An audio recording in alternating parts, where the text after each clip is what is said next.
अपन पढ़ रहे थे, एक अच्छी बात है, मजाक की सो बात।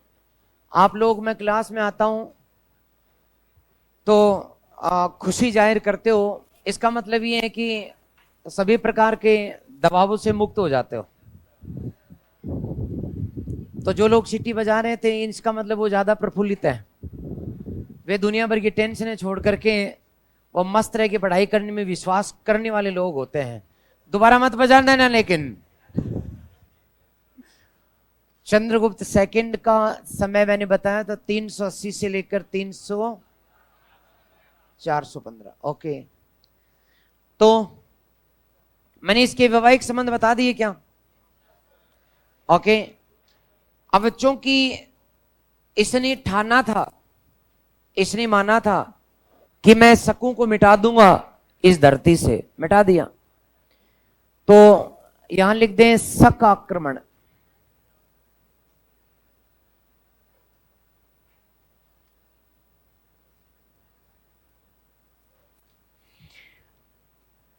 इसने एक बड़ी सेना बनाई और बड़ी सेना के माध्यम से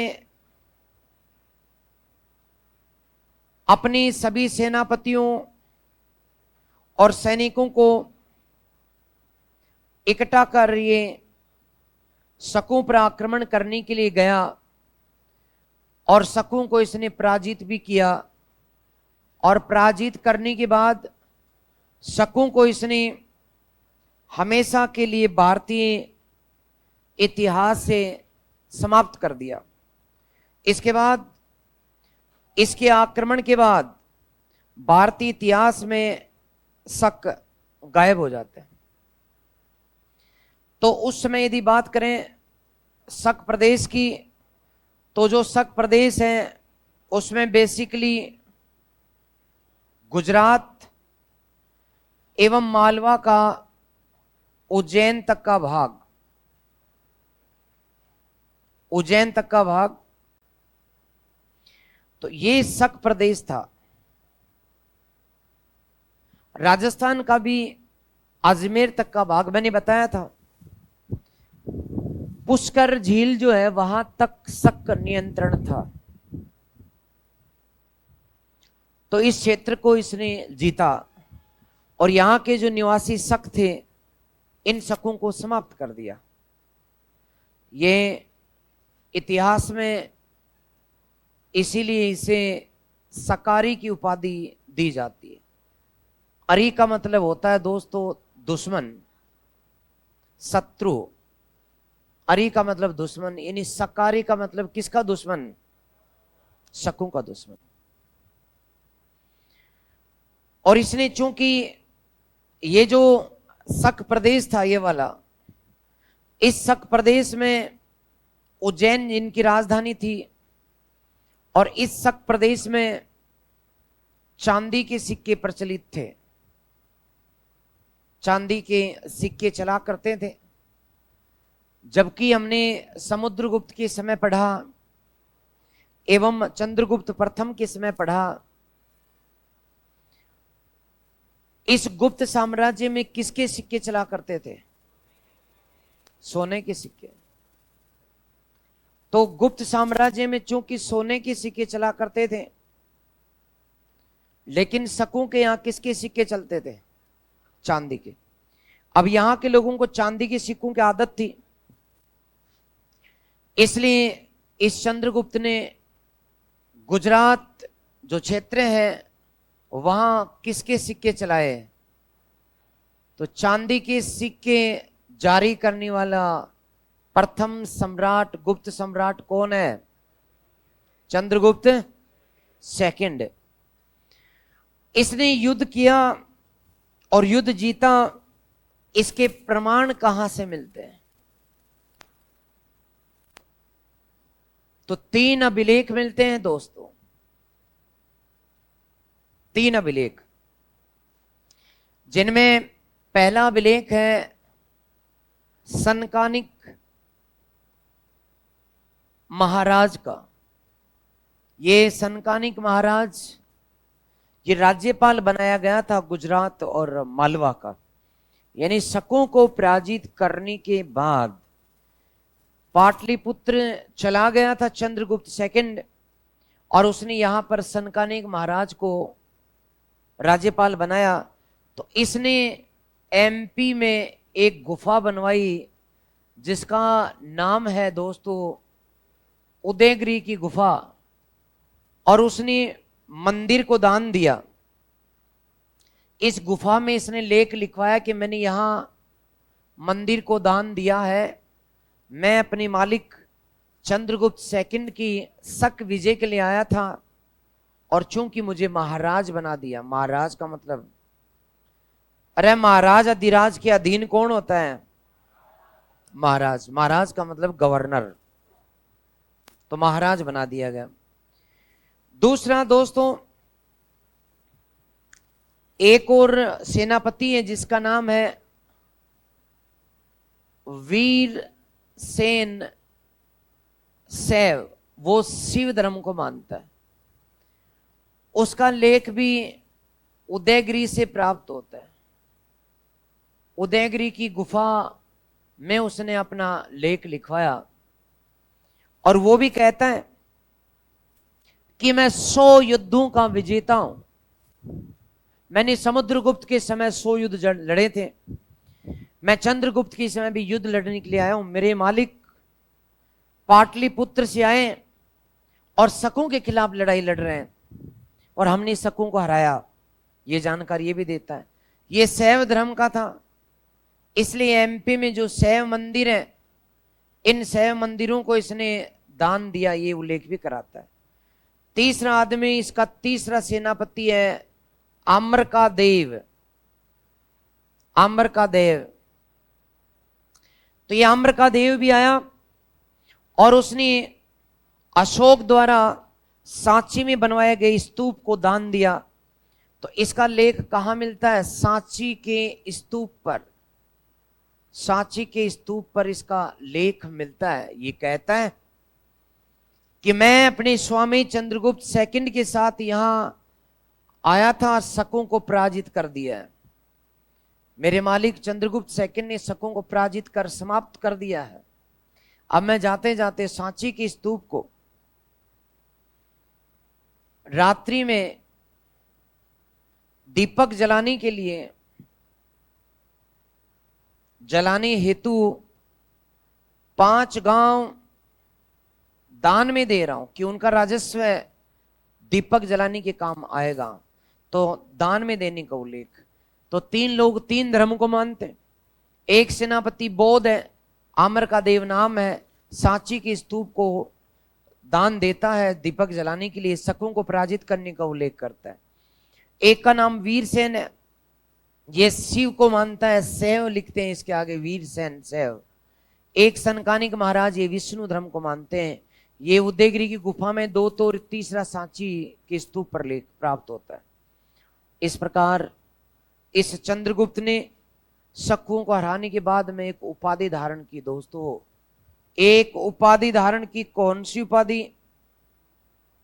अरे बताओ। सकारी नहीं। सकारी के बाद इसने अपनी उपाधि ली कि मैं आज विक्रमादित्य हूं। तो किसकी उपाधि ली? इसलिए इसको कहा जाता है चंद्रगुप्त विक्रमादित्य। लिखाया था मैंने आपको जब शुरू में हेडिंग डाली थी, चंद्रगुप्त विक्रमादित्य। तो विक्रमादित्य की उपाधि किसने धारण की? ठीक है, तो दोस्तों लिखा दूं मैं? जी लिखे। हेडिंग डालो शक विजय। शक विजय।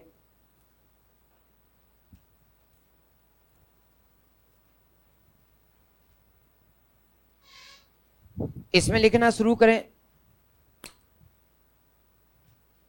चंद्रगुप्त सेकंड ने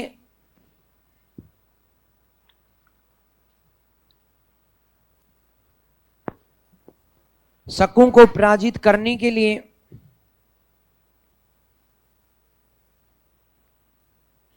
शकों को पराजित करने के लिए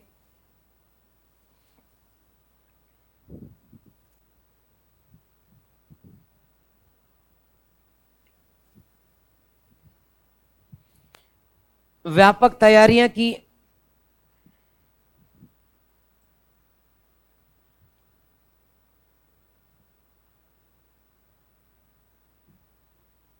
वाकाटक नरेश, वाकाटक, अरे कल परसों मैंने लिखाया था, तुम्हारे इसकी छोरी है ना प्रभावती गुप्ता, वो वाकाटकों के साथ ब्याही हुई है। नाम क्या है उसका? रुद्रसेन तृतीय,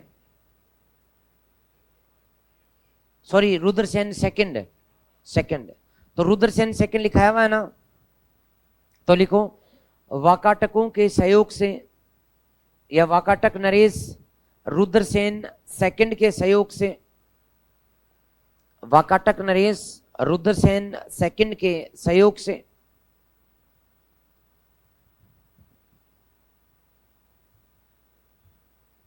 शकों को पराजित किया।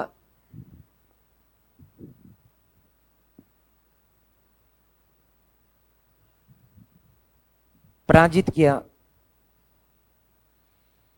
इसकी जानकारी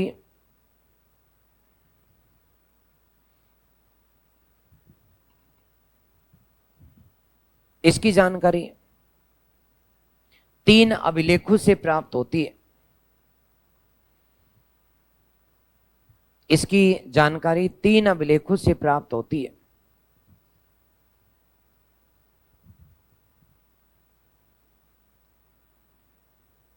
नंबर 1,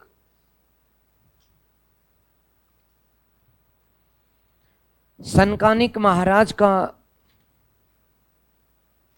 नंबर 1 सनकानिक महाराज का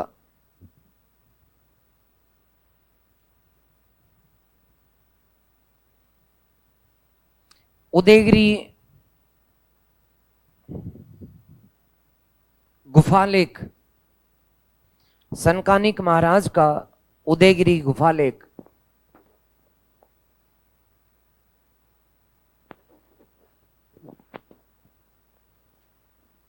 इसमें लिख दें उदयगिरी एमपी, उदयगिरी एमपी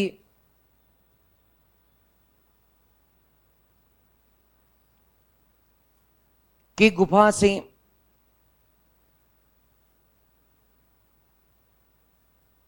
सनकानिक द्वारा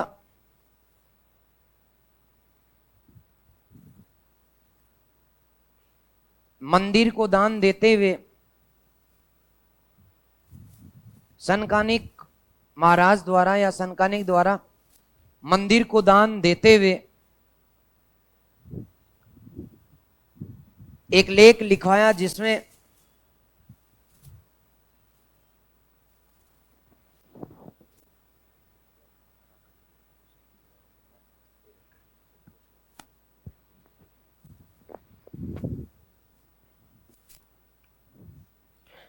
लेख लिखवाया जिसमें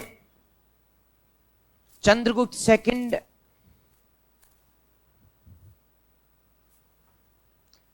के मालवा आने, चंद्रगुप्त सेकंड के मालवा आने, शकों को हराने,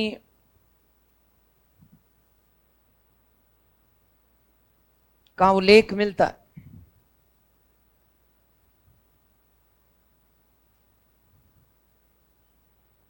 उल्लेख मिलता है।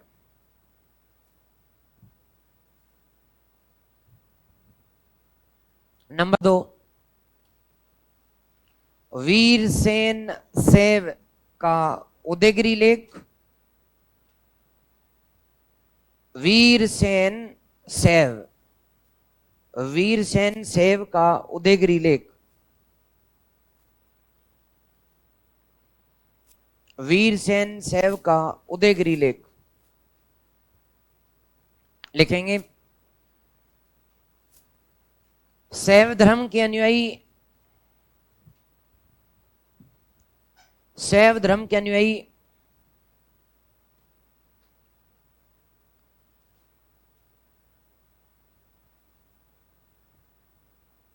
वीरसेन चंद्रगुप्त सेकंड का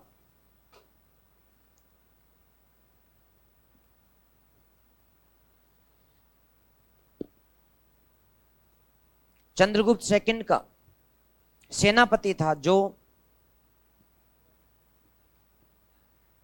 जी रिपीट कर रहा हूं मैं। वीरसेन शैव का उदयगिरी लेख, ये तो हेडिंग है अपने। आगे लिखो शैव धर्म, अरे बावली, शिव, शिव से बना है शैव। शैव धर्म के अनुयायी, शैव धर्म के अनुयायी अनुयायी वीरसेन ने, शैव धर्म के अनुयायी वीरसेन ने, सॉरी वीरसेन चंद्रगुप्त सेकंड का सेनापति था, जो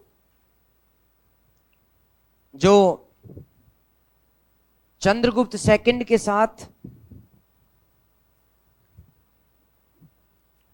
जो चंद्रगुप्त सेकंड के साथ मालवा आया था।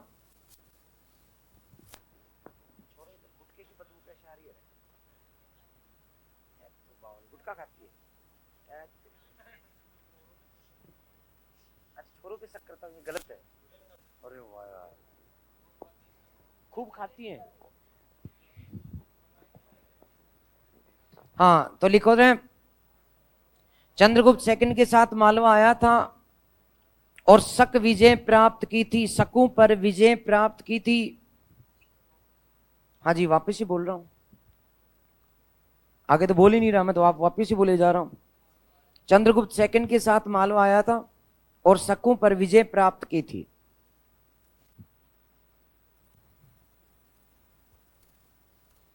नंबर 3, आम्र का देव बोध। नंबर 3, आम्र का देव बोध।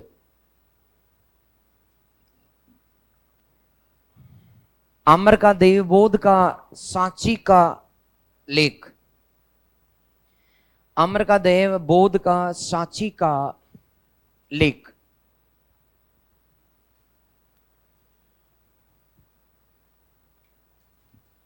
इसमें लिख दें, आम्र का देव ने शकों को पराजित करने के बाद, आम्र का देव ने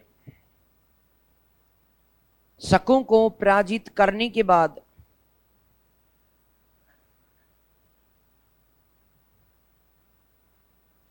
शकों को पराजित करने के बाद सांची के स्तूप को, सांची के स्तूप को दीपक जलाने के लिए 5 गांव, दीपक जलाने के लिए 5 गांव दान में दिए।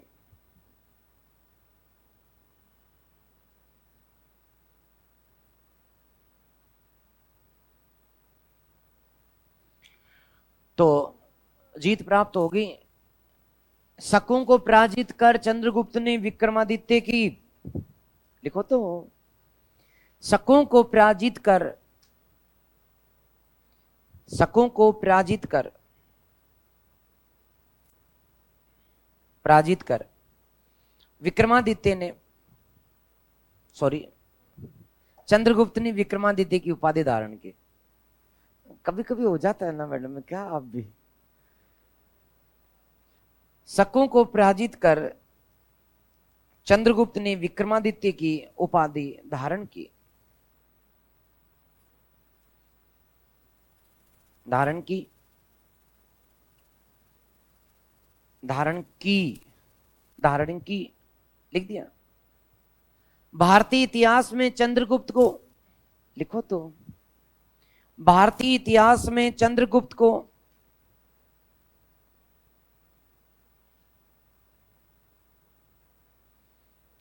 को सकारी कहा जाता है। भारतीय इतिहास में चंद्रगुप्त को सकारी, अरे बावली यार, या सकारी, सकारी कहा जाता है।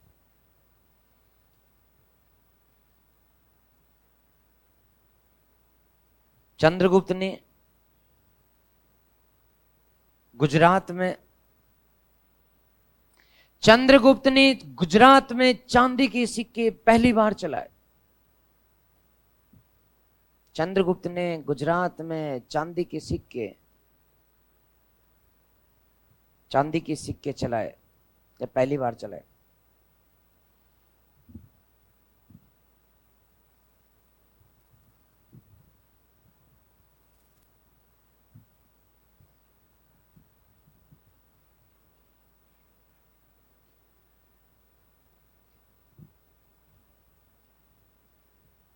ओके, अब दो बात बची रहे। एक तो बची चंद्रगुप्त सेकंड के नवरत्नों की, ये परीक्षा में खूब आते हैं और आपको याद नहीं होते। होते हैं तो बताओ ना, कैसे बताओ? नाम लिखूं? आप बताओ। अच्छा, मैं याद करा दूं? चल तो बेटा, ये क्या तुम भी क्या याद रखोगे? इतने टेढ़े मेढ़े नाम है बेटा। जैसे बताऊं एक दो? छपणक, गटर परक, शंकु, ऐसे ऐसे नाम है, ऐसे बस में नहीं आएंगे। मैं बस में करता हूं। अच्छा, पहले एक प्रश्न पूछ लूं? पूछ लेता हूं। चंद्रगुप्त सेकंड के नवरत्न थे। एक आर्यभट्ट, दो वराहमिहिर, तीन शंकु, चार, तीन ही बहुत है। ऑप्शन ए केवल एक, बी एक और तीन, सी केवल दो, डी दो और तीन।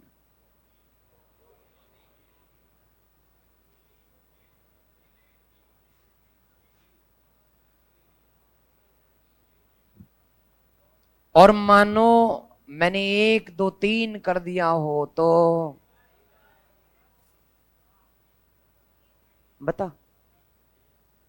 अरे बावली बता, कौन सा सही? बिल्कुल, ये आर्यभट्ट नहीं था, ये दोनों थे। जबकि आर्यभट्ट ज्यादा प्रसिद्ध है रामीर से, और ये गुप्त काल का भी है, बट ये नवरत्न नहीं है। नहीं है। और ले लो क्वेश्चन। क्वेश्चन की कोई कमी थोड़ी ना है। नंबर एक, धनवंतरी। नंबर दो, चरक। नंबर तीन, सुश्रुत। कौन सा सही है? एक और? हाँ, तो केवल एक सही आएगा इसमें। अरे बावड़ो, तुम्हें लिखा चुका, ये तो कनिष्क के समकालीन थे, यहां कैसे आएंगे?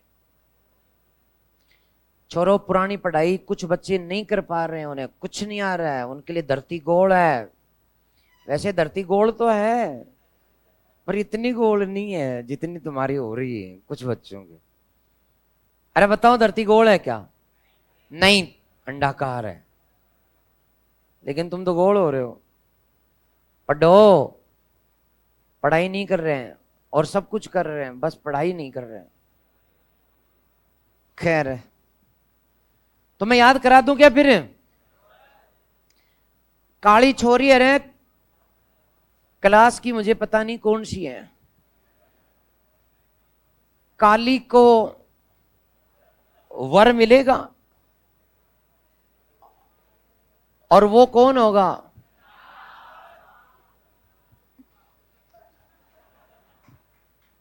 अब ये जो धन्ना है ये आड़ू है, अब काली को तो आड़ू ही मिलेगा, और इनकी संतान जो होंगी वो फाड़ू होंगी। जैसे एक संतान का नाम जो गटर पर, एक का आकार शंकु जैसा और एक था बेताल। ये संतान है इनकी। बोले तो मैं एक एक करके बता रहा हूं।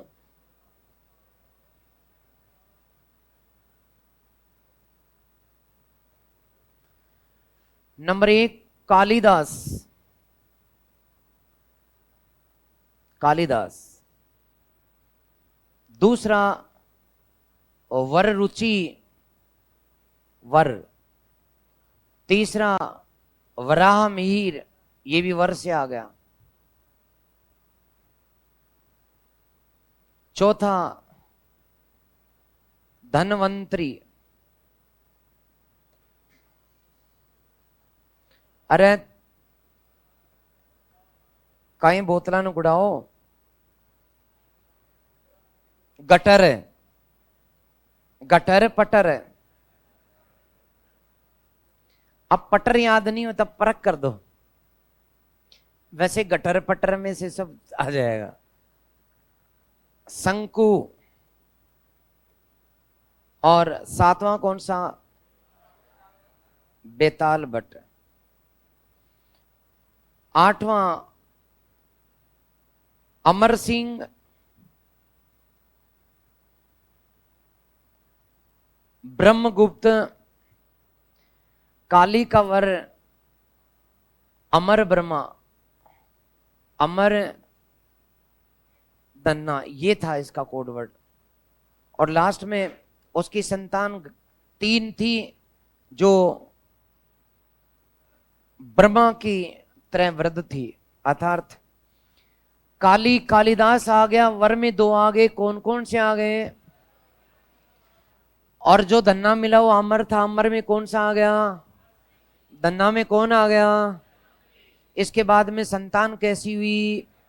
एक तो गटर परक या गटर पटर, दूसरी, तीसरी, ओके, और लास्ट में ये सब कैसे थे? ब्रह्मा जैसे, यानी ब्रह्मगुप्त। तो होशियार हो। बताओ। नंबर एक, काली का वर, तो कालिदास। दो, वर रुचि। तीन, वरहा मिहिर। चार, अमर सिंह अमर धन्ना। और पांच, धन्ना यानी धनवंतरी। पांच हो गए।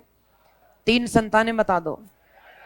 गटर पटर, शंकु, बेताल बट, और लास्ट का। यार तुमने तो पक्का याद कर लिया। जब भी तो मैं कहता हूं ना, तुम्हारे ऊपर ध्यान दिया जाए तो तुम होशियार हो, और ध्यान नहीं दें तो तुम सबसे बेकार हो। तो लिखा दूं? लिखे या तो ऐसे ही उतार दो है, या और सुंदर बनाऊं? बताओ, और सुंदर बनाऊं? ऐसे ही बना दो बेटा।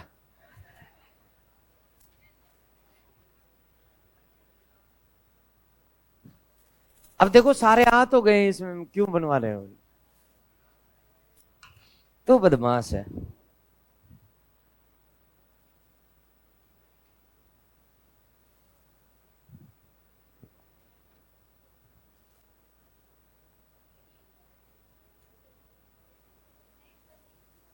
लिख दो, एडिंग डाल दो।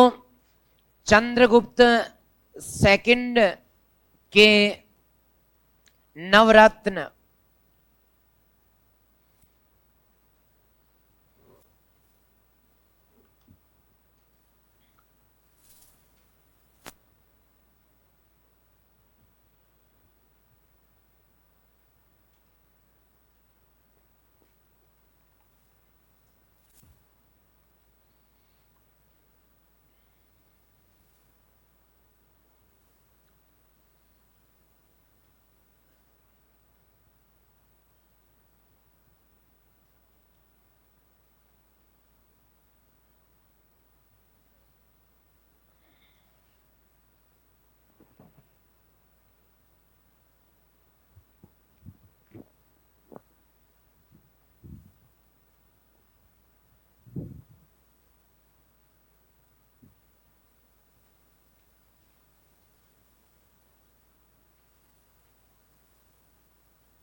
लिख दिया, याद भी हो गया, गुड।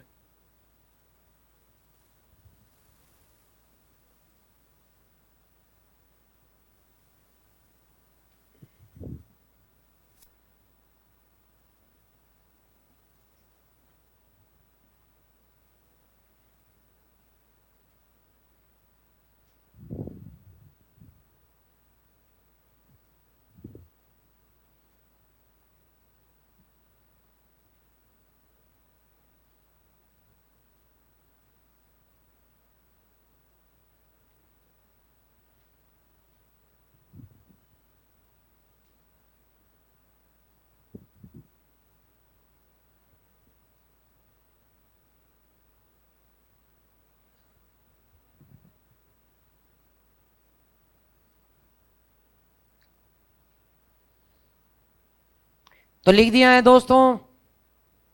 अरे सबने लिख दिया ना? तो बस फिर लास्ट हेडिंग डाल दो, चंद्रगुप्त सेकंड के। हटा दूं क्या?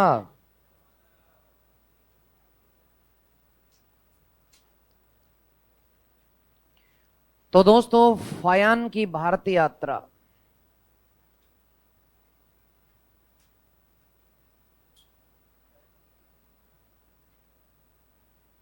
ये कौन है फायान? चीनी यात्री।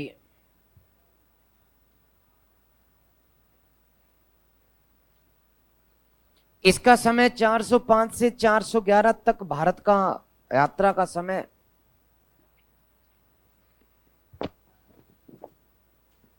तो ये दोस्तों चीनी यात्री जो भारत क्यों आया बताओ? अरे भारत क्यों आया? नहीं, घूमने नहीं आया।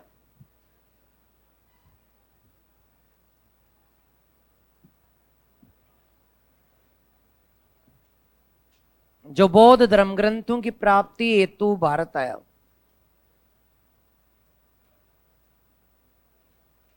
भारत आया। कहां कहां गया ये? सबसे पहले ये पाटलिपुत्र गया। कहां गया? पाटलिपुत्र में इसने क्या देखा? शाबाश, वेरी गुड।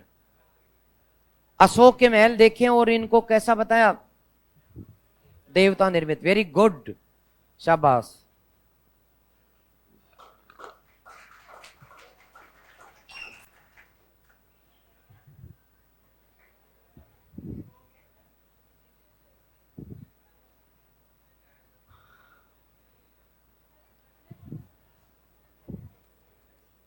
मैं अच्छा, कुछ क्वेश्चंस भी हैं।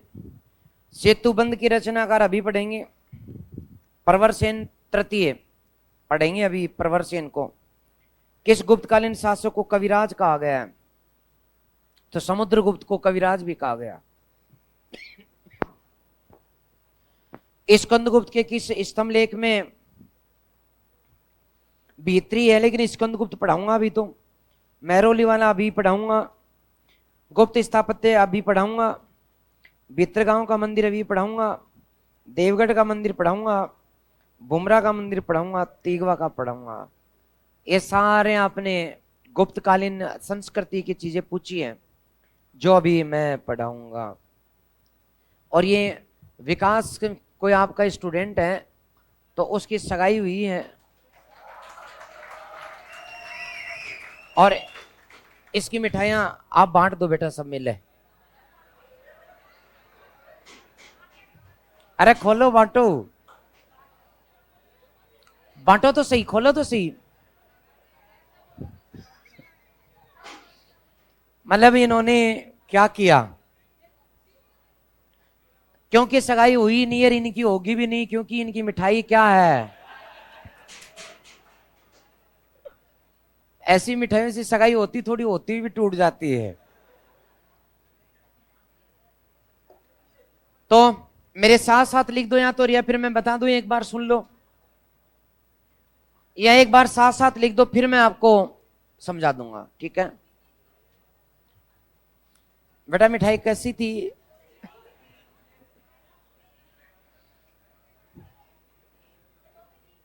हैं? अच्छा, मुझे लग रहा है तू भी सगाई समारोह में शामिल थी। नहीं, अच्छा। तो पाटलिपुत्र देखा, यहां पर दो, पाटलिपुत्र में उसने क्या क्या देखा? दो सुंदर विहार देखे,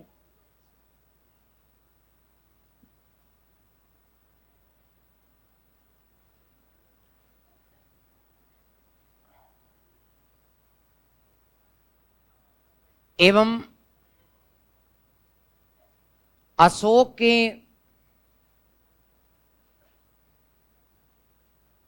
महल देखे, इन्हें देव निर्मित बताया, देव निर्मित बताया। इसी तरह इसने जनता का उल्लेख किया, आम जनता का उल्लेख कर बताया। हाँ जी, लिख लो, लिखना चाहो तो फटाफट लिख लो, फिर लिखो तो। कि चोरी नहीं होती थी, जनता में डकैती नहीं होती थी, नहीं थी, लोग घरों में ताले नहीं लगाते थे।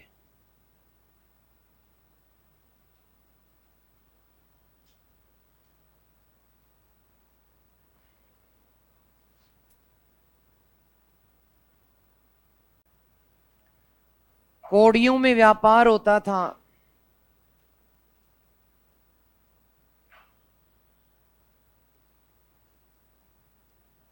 कौड़ियों में व्यापार होता था।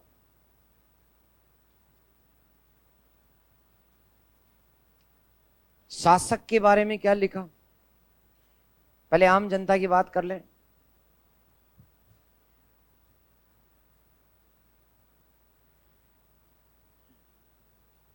मदिरालय एवं बूचड़ खाने नहीं थे,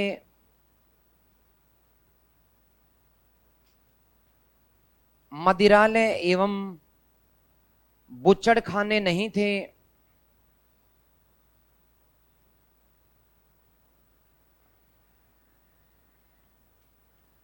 शराब एवं मांस का प्रचलन नहीं था।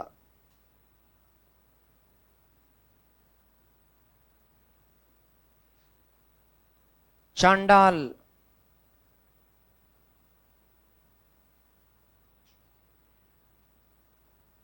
गांव से बाहर रहते थे,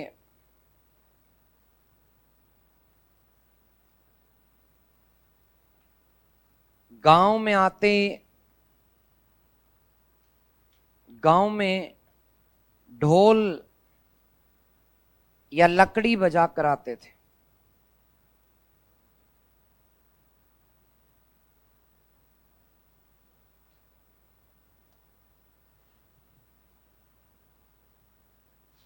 शासक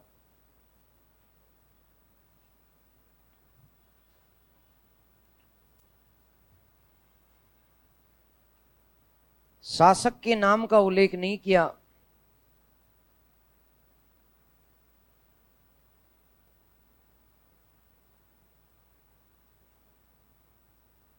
समकालीन या किसी शासक के नाम का उल्लेख नहीं किया।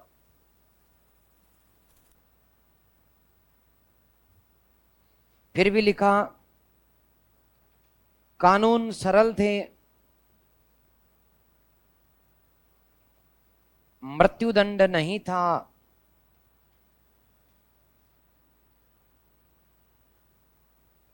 नहीं दिया जाता था,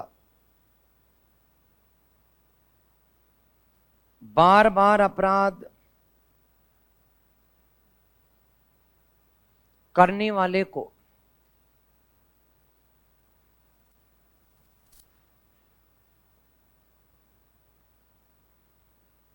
करने वाले का हाथ काट दिया जाता था।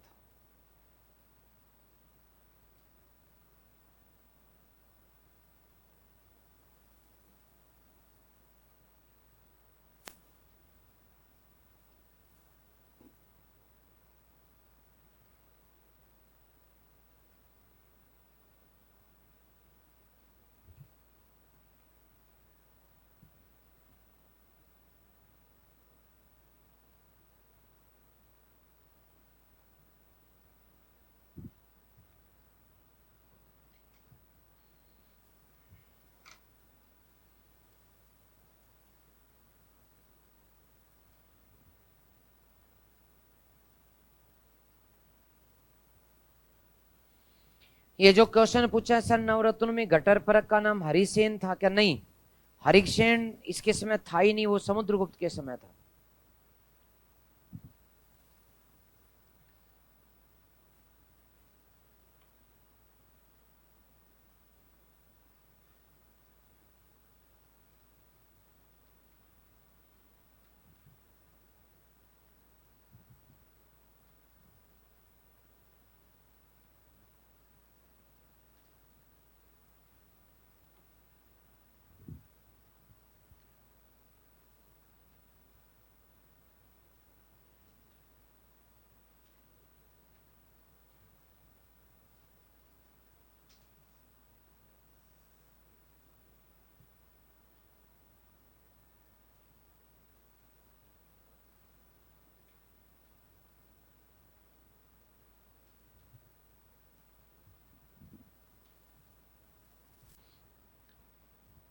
लिख दिया क्या?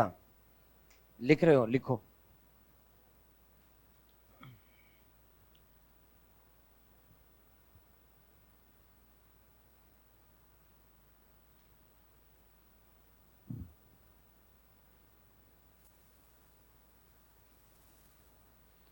ये तो पूरा हो ही जाएगा, कुमारगुप्त भी पढ़ लेंगे आज।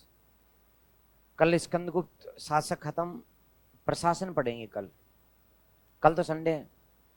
लंबी क्लास ले लूं क्या? सुबह 7 से लेकर के 4 बजे तक।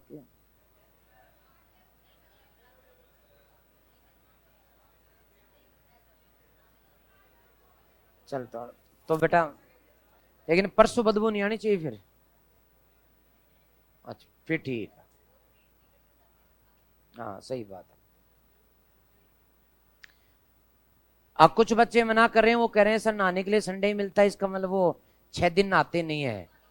जब भी क्लास में आगे बदबू आती रहती है। कोई बात नहीं, तो छुट्टी। परफ्यूम से काम चला रहे हो? परफ्यूम की आती नहीं है, वो बदबू से दब जाता है। परफ्यूम में कितना दम है? एक ये केमिकल है। क्यों बेटा, तो तेरा रोज नहा रही है?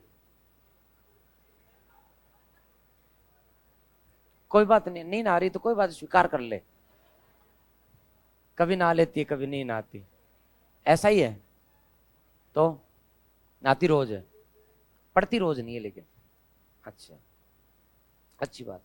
अरे लिख दिया कि तो बात को बात की तरह, बात ही बात में समझ लो। ये आया था चीन से। क्यों आया था ये चीन से? चीनी लोग होते हैं सर की और सन की। हाँ, वही तो, सन की बोले तो सर की। आज शी जिनपिंग को देख लो, दिमाग कम है, अक्कड़ ज्यादा है। ये लोग प्रेम की भाषा जानते नहीं है, क्योंकि इनके पास ढंग का कोई धर्म नहीं है। आज भी तुम बात करोगी तो चीन के 60% से 70% लोग बौद्ध धर्म को मानते हैं। सिर्फ वो गौतम बुद्ध को ही जानते हैं। प्राचीन काल में भी बौद्ध धर्म इनका धर्म था। कनिष्क ने तो इनको पराजित किया था 2 बार, बताया था मैंने आपको। कनिष्क के बाद चीनी लोगों ने तेजी से बौद्ध धर्म ग्रहण कर लिया। तो चीन के बौद्ध धर्म के जो यात्री थे, नाम था इनका फायान। ये भारत आता है, भारत की यात्रा करता है और अपनी यात्रा के ऊपर एक विवरण लिखता है, विवरण। और उस विवरण को, उस किताब का नाम है फो कयोकी, फो कयोकी। आपको ये नाम लक्ष्य की गाइड में फो काओकी मिलेगा। तो एक ही बात है, कोई फर्क नहीं पड़ता। सही शब्द है कयोकी, नोट काओकी, फिर भी रचना का नाम क्या है? फो काओकी। इसमें ये लिखता है हर बात, जो भी देखता है, यात्री है रे, यात्री है तेरी तरह, जो भी देखेगा लिखेगा, मुस्कुरा रहा है। चीन यात्री जो बौद्ध धर्म के ग्रंथों की प्राप्ति के लिए भारत आया था, भारत में इसने सबसे पहले पाटलिपुत्र गया, जहां 2 सुंदर विहार देखे, अशोक के महल देखे, जिन्हें कहा कि इंसान द्वारा निर्मित नहीं, देवताओं द्वारा निर्मित है।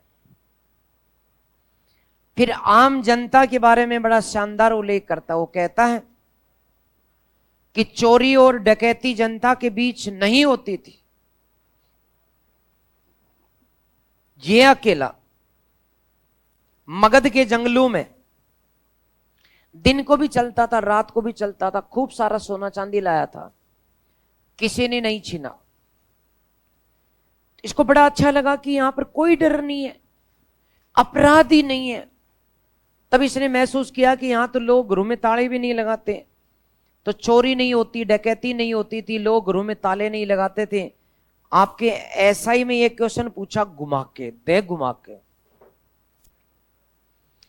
क्वेश्चन पूछा था कि भारत में किस राजा के समय लोग घरों में ताले नहीं लगाते थे? राजा कौन सा? चंद्रगुप्त। ये टाइम 405 से 411 किसका टाइम है बताओ? चंद्रगुप्त सेकंड का। हालांकि इसने खुद ने किसी राजा का नाम को उल्लेख किया है क्या? नहीं। तो खुद तो राजा के नाम का उल्लेख नहीं करता, और फिर भी कहता है कि चोरी नहीं होती थी, डकैती नहीं होती थी, लोग घरों में ताले नहीं लगाते थे। तो इसके समय राजा कौन सा होगा? खुद सोचो। चंद्रगुप्त। 415 तक है या नहीं? 380 से 415 तक कौन शासक है बताओ? तो इसलिए आपके थानेदारी परीक्षा में एक क्वेश्चन आया कि भारत में लोग किस शासक के समय घरों में ताले नहीं लगाते थे, चोरी और डकैती नहीं होती थी। आईएएस में एक बार पूछा गया था, भारत में किसका शासनकाल, किसके शासनकाल में अपराध नहीं होते थे, फांसी नहीं दी जाती थी? अरे चंद्रगुप्त सेकंड। कैसे? कानून सरल थे, अपराध होते नहीं थे, मृत्युदंड दिया नहीं जाता था, कोई बार बार अपराध करता तो उसका दाहिना हाथ काट करके छोड़ दिया जाता था, जा। फांसी नहीं दी जाती है, कानून सरल थे। तो ये आईएएस प्री में पूछ लिया, यहां से काफी क्वेश्चन आए हुए हैं, इसलिए इसको फोकस कर लो। तो क्या इसने किसी शासक के नाम का उल्लेख किया? नहीं किया। फिर भी शासक का पूछ लिया किसके समय लोग घरों में ताले नहीं लगाते थे, तो चंद्रगुप्त। अपने को दिमाग रख करके बात करनी होगी। रचना का नाम क्या है? फायान की रचना। इसने समाज में अस्पृश्यता की प्रचलन की बात कही है कि समाज में अस्पृश्यता प्रचलित थी, क्योंकि चांडाल गांव के बाहर रहता था और गांव में जब आता था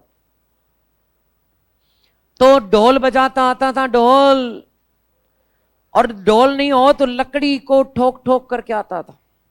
क्यों भाई? क्योंकि हमारे गुप्तकाल में नियम था कि यदि किसी चांडाल की छाया ब्राह्मण को पड़ गई तो उसे 7 बार नहाना पड़ेगा, छाया भी पड़ गई, और छूले तो 700 बार, हाथ लग जाए तो कितनी बार? और मान ले कि महीना जनवरी का हो, दिसंबर लास्ट का, जनवरी फर्स्ट का, और चांडाल की छाया पड़ जाए 7 बार, ब्राह्मण देवता नहाते नहाते बर्फ में जम जाएंगे, उनका कल्याण तो हो जाएगा। इसलिए उसे कहा जाता रहा तो दूर से ढोल बजाता आना कि मैं आ रहा हूं, मैं आ रहा हूं। लकड़ी बजाते हुए दमादम कि मैं आ रहा हूं आ रहा हूं, बोले आजा, हम साइड में हो जाते हैं।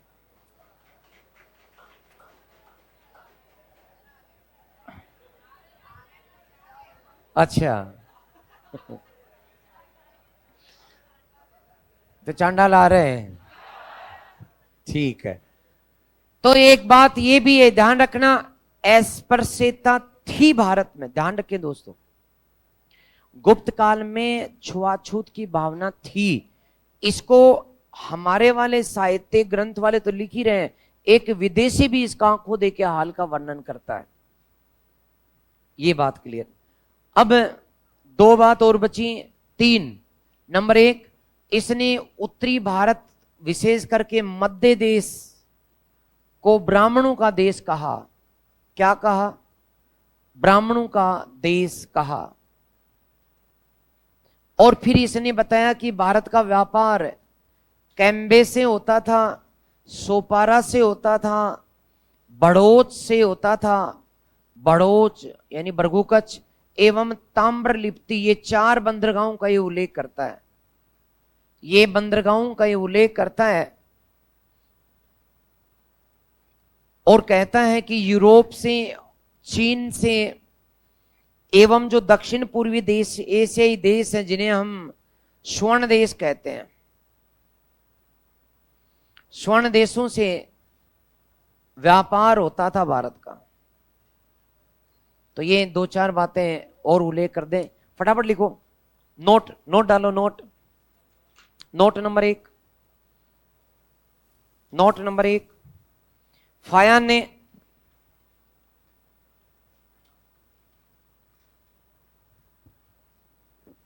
फायान ने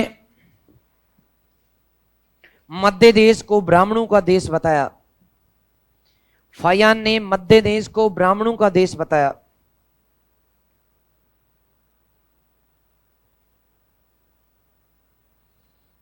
ब्राह्मणों का देश बताया। नोट नंबर दो,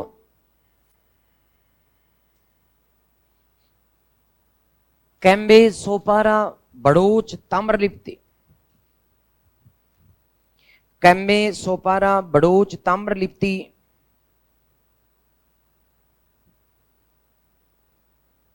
भारतीय बंदरगाहों से, ताम्रलिप्ति भारतीय बंदरगाहों से, भारतीय बंदरगाहों से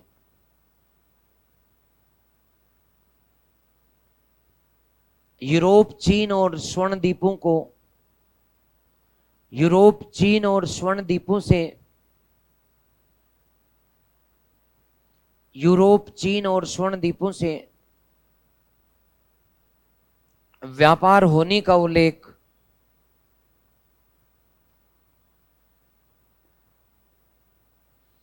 व्यापार होने का उल्लेख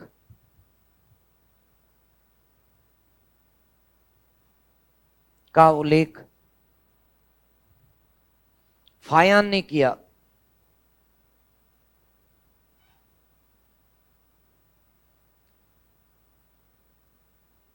नोट नंबर तीन, फायान ने बताया कि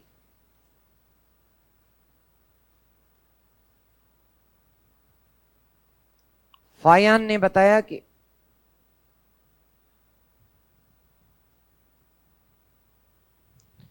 बुद्ध पूर्णिमा के दिन भारत में,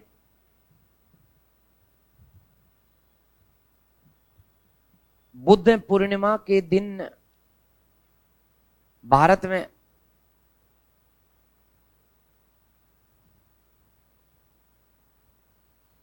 बुद्ध एवं बौद्धिस्टों की,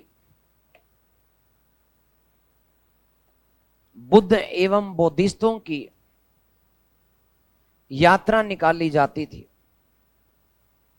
बुद्ध एवं बौद्धिस्टों की यात्रा निकाली जाती थी। बौद्धिस्त्व, बौद्धिस्त्व या बोधिसत्व, बुद्ध एवं बोधिसत्वों की शोभा यात्रा या यात्रा निकाली जाती थी।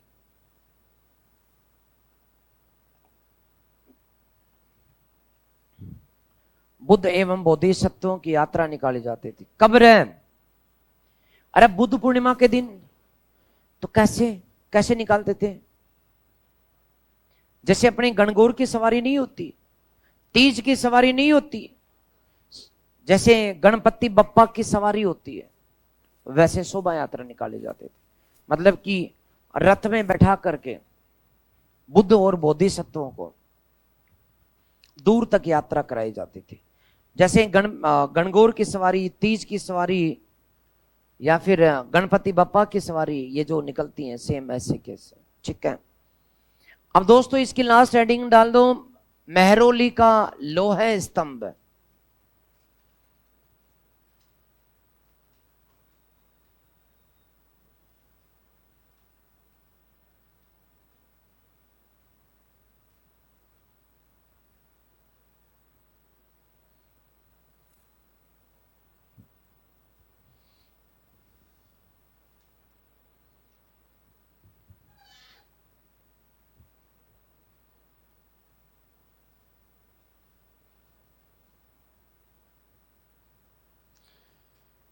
गुप्त काल कितना श्रेष्ठ काल था, इसका साक्ष्य ये भी है। मेहरौली दिल्ली में खड़ा हुआ ये लेख लोहे का बना हुआ है, लोहे से निर्मित। लेकिन दोस्तों आज करीब 1700 साल हो गए, इस लोहे में जंग नहीं लगी है, जंग नहीं। और ये खुलेआम बारिश में, धूप में, नमी में खड़ा हुआ। तो जंग रोधी लोहे का बना हुआ, लोहे से निर्मित ये स्तंभ खुले में खड़ा है, आज तक जंग नहीं लगे। कारण क्यों नहीं लगी? अच्छा दिखाना है क्या? तो फिर ऐसे बोलो ना, बताओ बताओ लगा रखी है।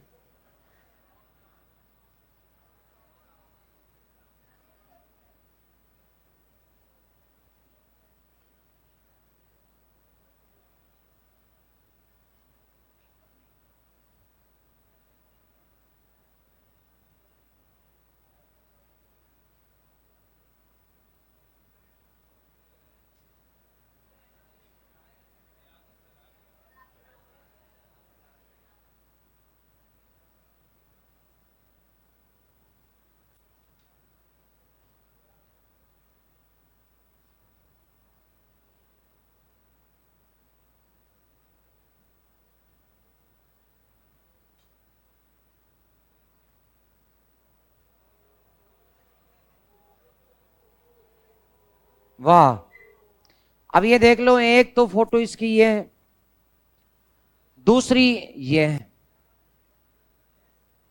वास्तविकता ये रही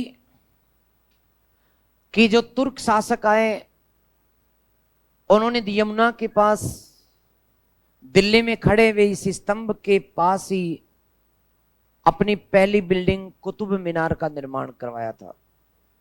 इसलिए कुतुब मीनार का बाहरी जो द्वार है, उस द्वार के अंदर है, या यूं कहूं कुतुब मीनार जहां खड़ी है उसी के बाहर के आंगन में ये खड़ा है। ये तो जहां था वहीं है, कुतुब मीनार बाद में बनी। लिखा है इतिहास में कि कुतुबुद्दीन ऐबक को कुतुब मीनार बनाने की प्रेरणा इसी को देखकर मिली थी,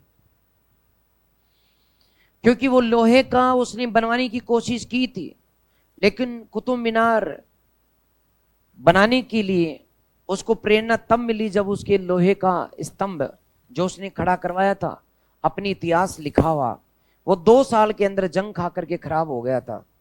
तब उसको लगा कि मैं ऐसा तो नहीं बना सकता, मैं कुतुब मीनार बनवा देता हूं। इसलिए उसने कुतुब मीनार बनवाई। ये लोहे का बना हुआ है दोस्तों, जंग रोधी लोहा। ये यहां पर भी जंग नहीं है, कुछ लोगों द्वारा यहां लेपन किया गया था, तुर्कों के द्वारा। इसके ऊपर दूसरी धातुओं का लेपन, कुछ नहीं तोड़ा इसे, तुर्क शासकों ने तुड़वाया कि पता करो इस लोहे के जंग क्यों नहीं लगते, इसलिए यहां प्रयोग किए बेचारों ने। लेकिन कुछ समझ में नहीं आया कि ये लोहा कैसा लोहा जिसकी जंग ही नहीं लगती। तो ये क्या राज है? तो ये देख लो, लिखा है इसमें, ये संस्कृत में लिखा हुआ है, 4 ही लाइन है। संस्कृत भाषा में गुप्तकालीन ब्राह्मी लिपि में लिखी हुई ये 4 पंक्तियां जो तुम पढ़ लो,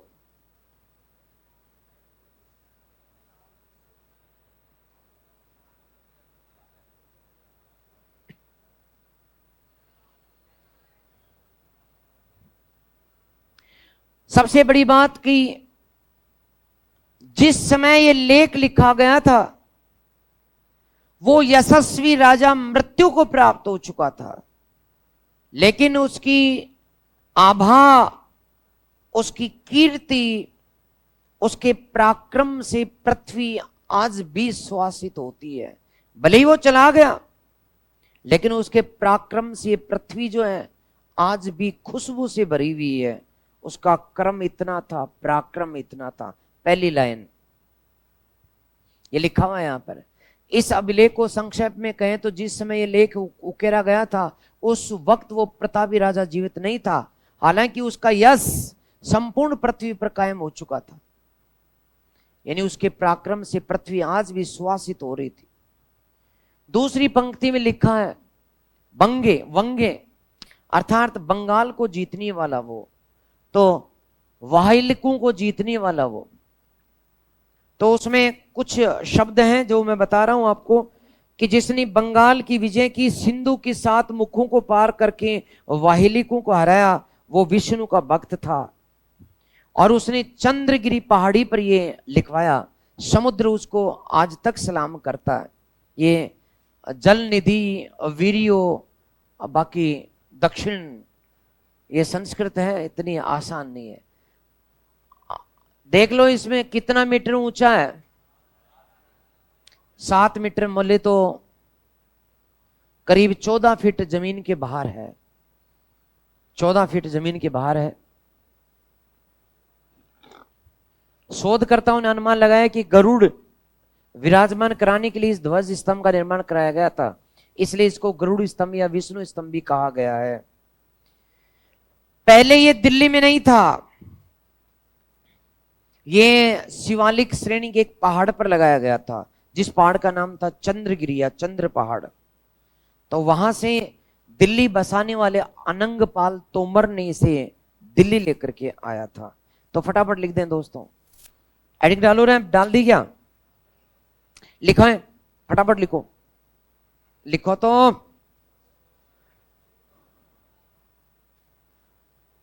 संस्कृत भाषा ये फिर स्कंदगुप्त का प्रश्न पूछ लिया किसी बावड़े ने। अरे तुम समझो भी चंद्रगुप्त सेकंड पढ़ रहे हैं हम। स्कंदगुप्त की जूनागढ़ झील में बनवाऊंगा, पहले कुमार गुप्त पढ़ाऊंगा, इसका बेटा, फिर इसका पोता आएगा स्कंदगुप्त, तब झील बनेगी। या पहले ही बनवा दो झील? तुम तो आज ही डुबकी लगा लो उसमें, बात करते हैं। तो लिखो, संस्कृत भाषा एवं गुप्तकालीन ब्राह्मी लिपि एवं गुप्तकालीन ब्राह्मी लिपि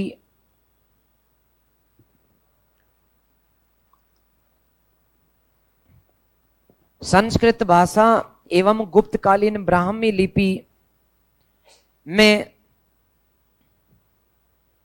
4 श्लोक लिखित,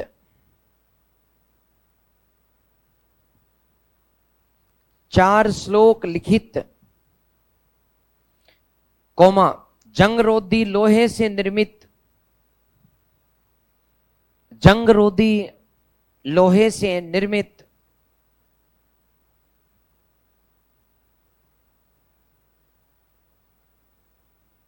जंगरोधी लोहे से निर्मित चंद्र नामक शासक द्वारा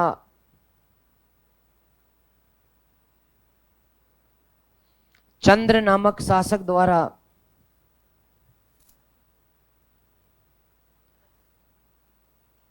बनवाया गया यह लोह स्तंभ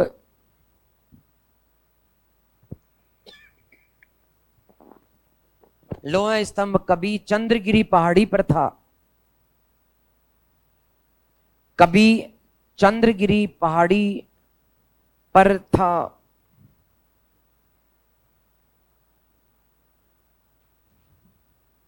चंद्रगिरी पहाड़ी पर था।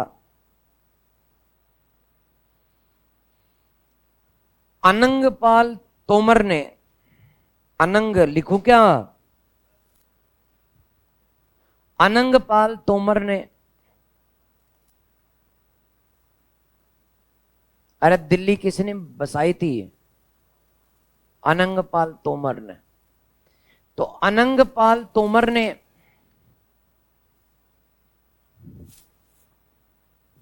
पहाड़ी से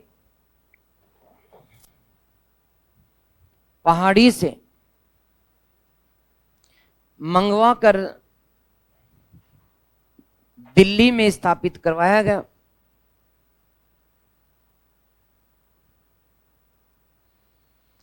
पहाड़ी से मंगवा कर दिल्ली में स्थापित करवाया गया।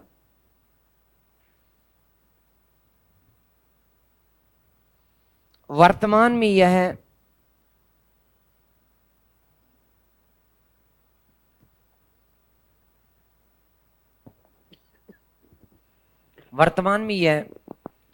कुतुब मीनार के पास स्थित है। वर्तमान में यह कुतुब मीनार के पास स्थित है।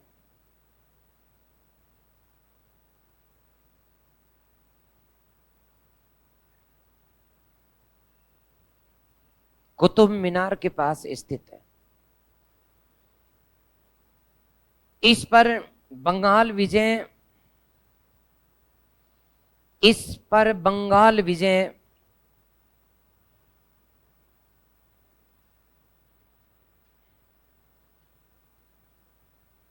सिंधु के 7 मुखों को पार कर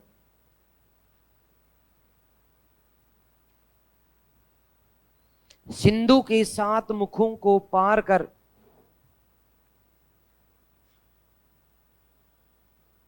वहालिकों को हराने, बोर्ड पर है ना बेटा, वहालिकों को हराने सिंधु के 7 मुखों को पार कर। अरे सिंधु नदी के 7 धाराएं नहीं है क्या? सिंधु की 7 नदियां नहीं है? बता, नाम बता। अरे झेलम, चिनाब, रावी, व्यास, सतलज और सिंधु। मैं तो सिंधु के 7 मुखों को पार कर वहालिकों को हराने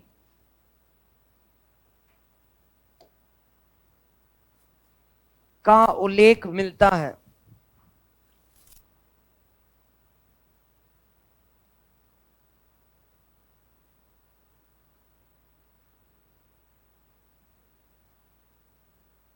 ओके, तो चंद्रगुप्त सेकंड खत्म हो गया, हेडिंग डालो ना, कुमार गुप्त प्रथम।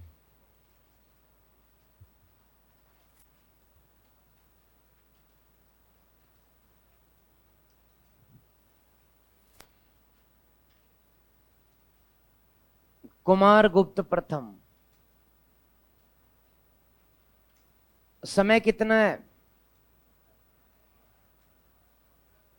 415 से लेकर 455 तक।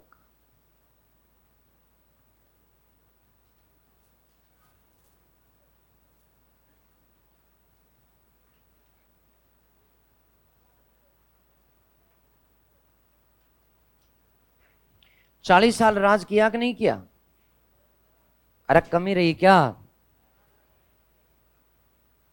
लेकिन इसने, कई बार होता है ना दोस्तों कि बहुत ज्यादा योग्य लोगों की जो संतान होती है वो अयोग्य हो जाती है। समझ रहा है? अरे इसका दादा कौन है? समुद्रगुप्त। इसका बाप कौन? चंद्रगुप्त। इन्होंने इतने युद्ध कर लिए, समुद्रगुप्त ने किसी को छोड़ा क्या? और जो पीछे से शक बोले हम हैं, उन्हें किसने सल्टा दिया? चंद्रगुप्त सेकंड ने। और सल्टाया क्या, जड़ मूल से खत्म ही कर दिया। इसलिए अब कोई इनसे लड़ने वाला बचेगा क्या? इसलिए इसने जिंदगी में एक भी युद्ध नहीं किया, शांति रही, शांति। इसने एक भी युद्ध नहीं किया।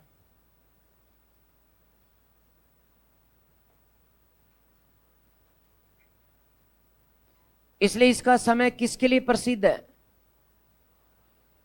शांति व्यवस्था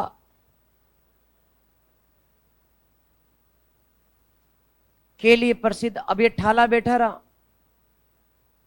तो कुछ तो करेगा ठाला बैठा। इसलिए दोस्तों इसकी समय संस्कृति का विकास हुआ। इसने सर्वाधिक अभिलेख लिखवाया। तो जब पूछा जाए कि गुप्त काल के किस शासक ने सर्वाधिक अभिलेख लिखवाए, कुमारगुप्त, क्योंकि ठाला बेटा अभिलेख ही लिखवाया था। साथ में इसके समय शिक्षा साहित्य का विकास हुआ। नालंदा विश्वविद्यालय किसने बनवाया? कुमारगुप्त ने बनवाया। और इसी के समय दोस्तों गुप्तकालीन जो स्थापत्य कला है, सर्वाधिक मंदिर बनाए गए इसी के समय।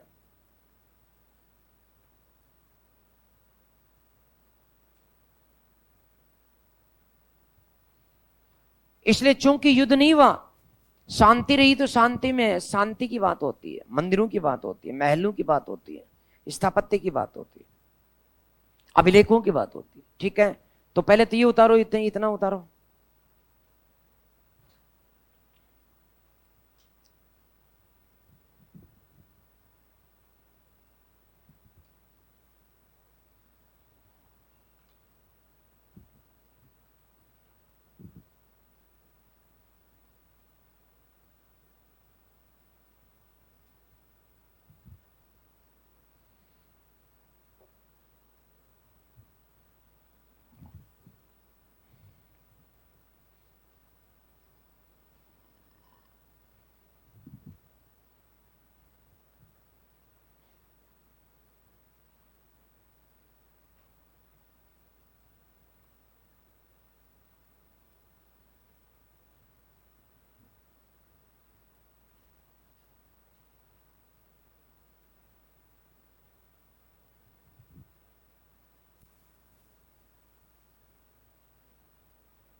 तो यहां काफी क्वेश्चन निकलेंगे आपके।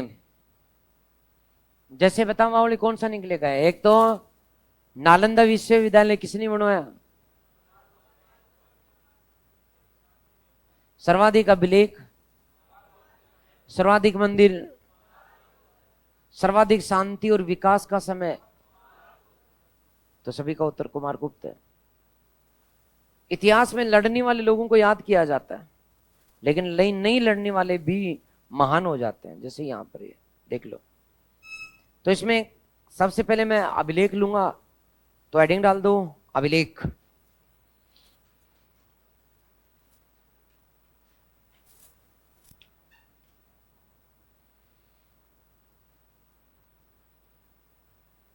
मैंने ये बात तो बता दी कि सर्वाधिक अभिलेख मिलते हैं इसके।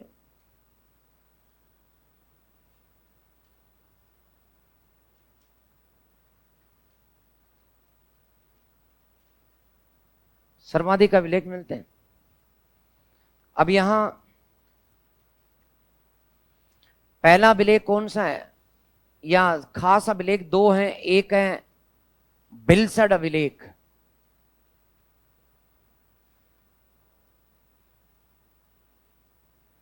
ये जो बिलसड अभिलेख है दोस्तों कहां से मिला, मेरे साथ साथ उतार दो ना।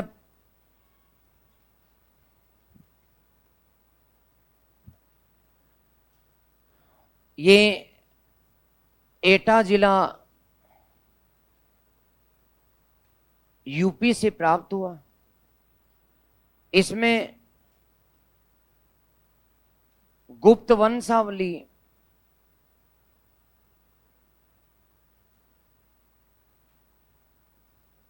कुमार गुप्त तक प्राप्त होते हैं।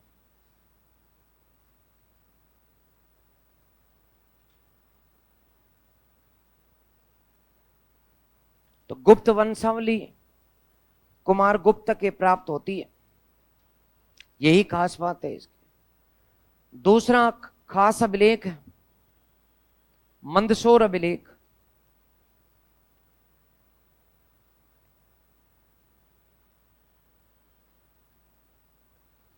मंदसौर अभिलेख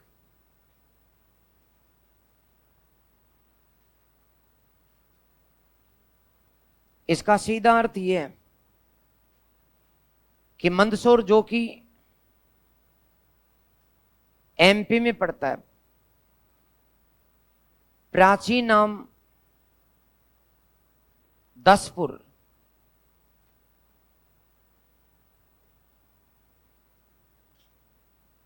मालवा एमपी में स्थित वस्त्र व्यापारियों के द्वारा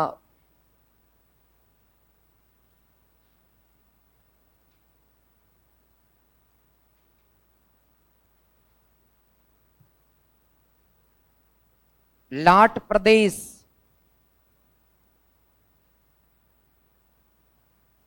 गुजरात को छोड़कर मालवा ने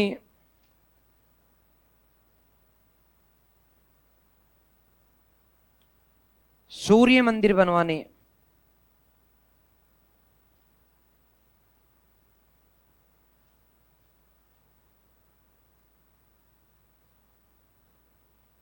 का उल्लेख मिलता है।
एक बात और अभिलेख में चाहो तो लिख दो, तीसरा अभिलेख कर्मदंडा है जो अंतिम है, बस इतना ही लिखना है। कर्मदंडा अभिलेख ये एमपी से प्राप्त हुआ है और शिव मूर्ति पर प्राप्त हुआ, शिव मूर्ति पर अंकित है। ये कुमार गुप्त का अंतिम अभिलेख है।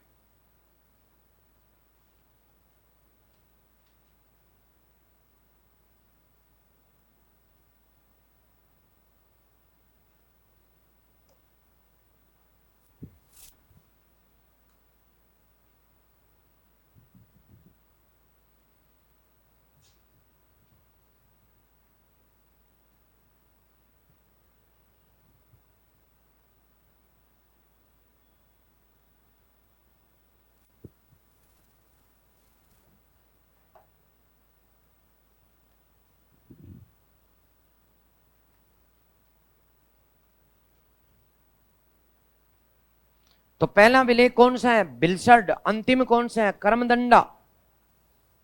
पहला कौन सा? बिलसड है। अंतिम कौन सा है? सर्वाधिक किसने लिखवाए? बिलसड अभिलेख की विशेषता क्या है? अरे गुप्त वंशावली श्रीगुप्त से शुरू होती है, श्रीगुप्त से। श्रीगुप्त घटोत्कच चंद्रगुप्त, समुद्रगुप्त, चंद्रगुप्त सेकंड, और फिर कुमारगुप्त। तो कुमारगुप्त तक ये वंशावली प्राप्त होती है। कौन से? अरे भिलसड से।